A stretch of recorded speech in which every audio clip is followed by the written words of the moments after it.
Hello दोस्तों, कैसे हैं आप सब। उम्मीद करता हूँ आप सभी अच्छे होंगे। तो दोस्तों, आज हम सभी भाषा आरंभिक गतिविधियाँ पुस्तक की दूसरी गतिविधि पर चर्चा करेंगे। इस गतिविधि का नाम है कहानी सुनाना व सुनना। तो दोस्तों, कहानियाँ आखिर किसे नहीं पसंद है। हर किसी को कहानियों से बेहद लगाव होता है और हम कहानियों को बहुत ही मज़े के साथ सुनते हैं। तो दोस्तों, आज हम जिस गतिविधि पे बात करेंगे यह कहानी सुनाने और सुनने की प्रक्रिया की ओर ध्यान दिलाता है। तो चलिए इस गतिविधि को पढ़कर जानते हैं। अध्यापक बच्चों को गोले में बिठाकर शुरू में कहानियाँ बिना पुस्तक की सहायता के मौखिक रूप से ही सुनाए। अध्यापक के हाव भाव कहानी के अनुसार ही होने चाहिए। बीच बीच में जानवरों की बात आए तो उनकी आवाज निकाल सकता है। कविता आए तो उसे गाकर सुना सकता है।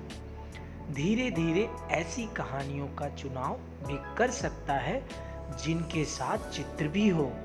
कहानी सुनाते हुए चित्रों को चारों ओर घुमाकर भी बताए। चित्रों को बच्चों को अच्छी तरह देखने दे।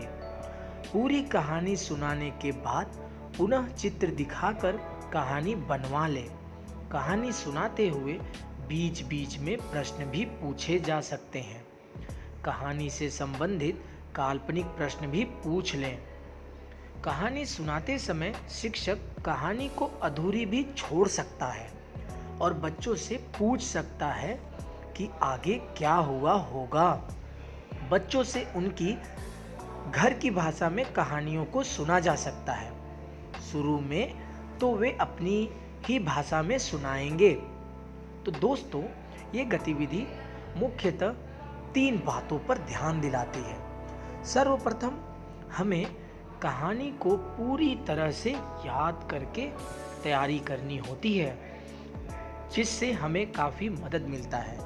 अगर कहानी सुनाने वाले व्यक्ति को कहानी पूर्व से ही मौखिक रूप से याद हो तो वह बच्चों के साथ करने में आसानी होती है। बच्चे कहानी को पूरे हाव भाव के साथ ध्यानपूर्वक सुनते भी हैं। दूसरा, कहानी में जब भी कोई चित्र आए तो चित्रों पर जरूर बच्चों से बातचीत करनी चाहिए। वह चित्र बच्चों को कहानी के साथ जोड़ते हैं और इन कहानियों में बच्चों के साथ चित्रों का एक संवाद आगे बढ़ता है।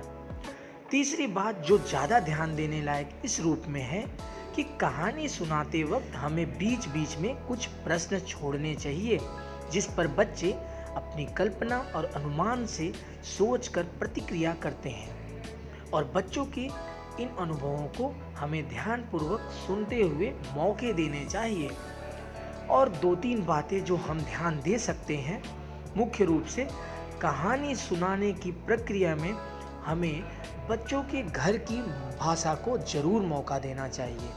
बच्चे अपने घर की भाषा में काफ़ी वृहद रूप से सोचते हैं और एक सहज अनुभव के साथ सामने आते हैं। और साथ ही साथ कहानी सुनने की प्रक्रिया में कहानी के घटनाक्रम पर बच्चों के विचार जरूर लेने चाहिए।